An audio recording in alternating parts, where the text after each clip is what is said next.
Greetings from the Pioneer channel. How are you doing? I hope you're healthy and well. As the Pioneer, I'm here again to bring you the new developments on the Russia-Ukraine war. In a moment, we will evaluate the latest developments of the war with a map.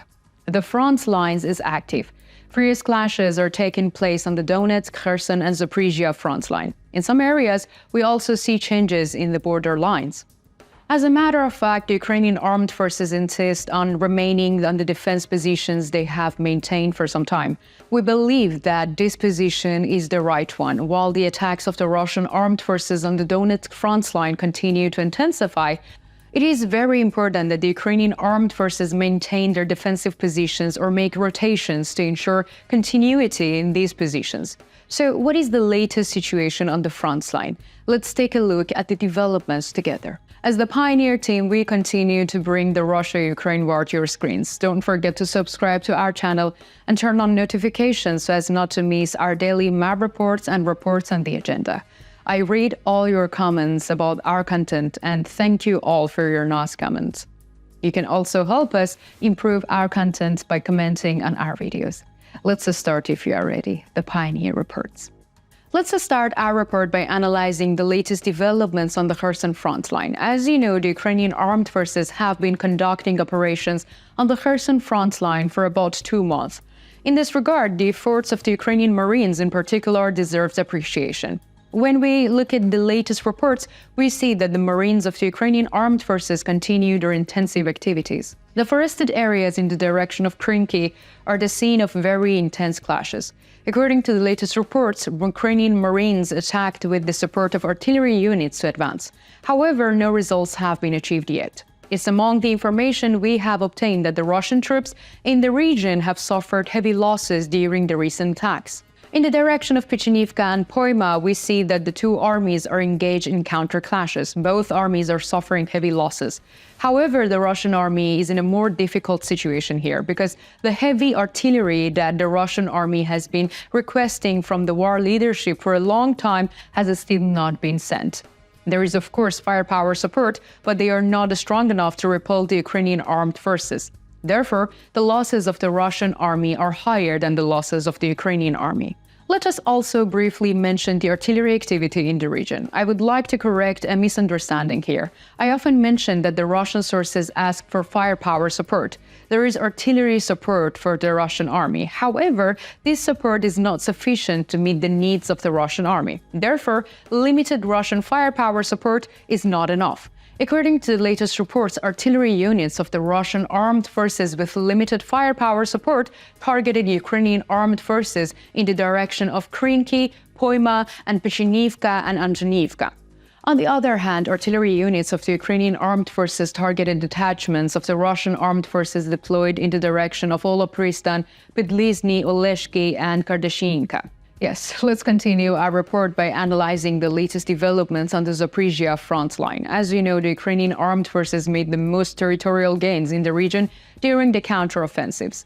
Currently, as the Ukrainian army has taken a defensive position along the entire front line, the defensive positions has been taken to a great extent on the front line. The artillery units of the Ukrainian armed forces have great duties in this process. According to the latest information from local sources, the Russian armed forces have launched an attack west of Robotny. We have already mentioned it before. The Russian armed forces have been conducting offensive operations here for some time. The last offensive operations were largely unsuccessful. The Ukrainian defense forces managed to repel the attacks of the Russian troops.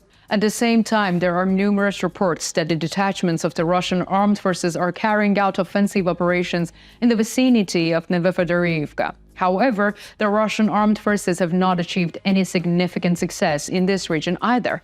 In particular, the firepower support provided by the Ukrainian artillery in the region prevents Russian troops from making any progress. We can say that there is only a small Russian advance that we can express in meters.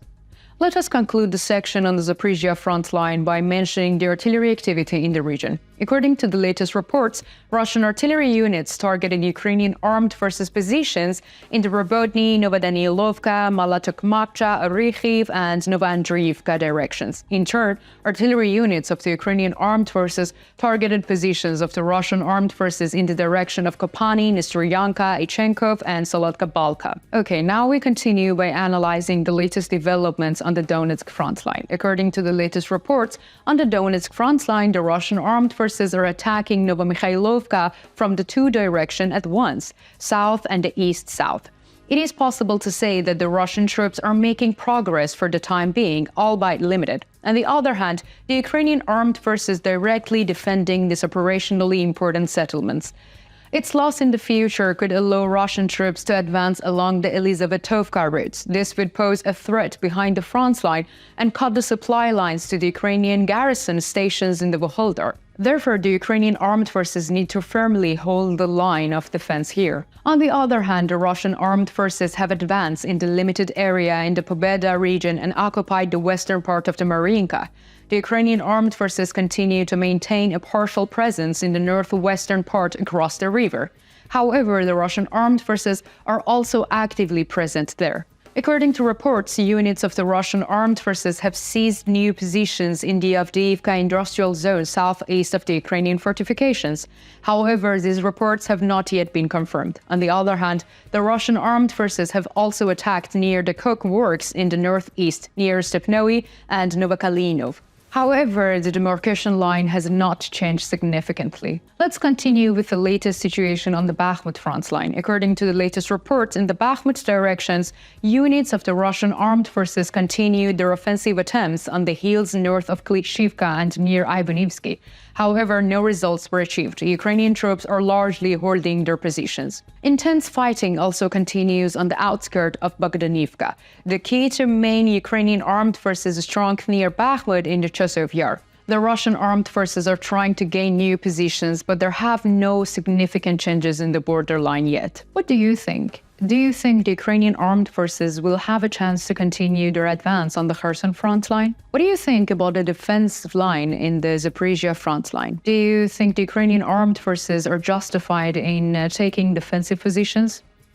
What do you think about the offensives of the Russian troops? Let me know in the comments. I read and care about all your comments.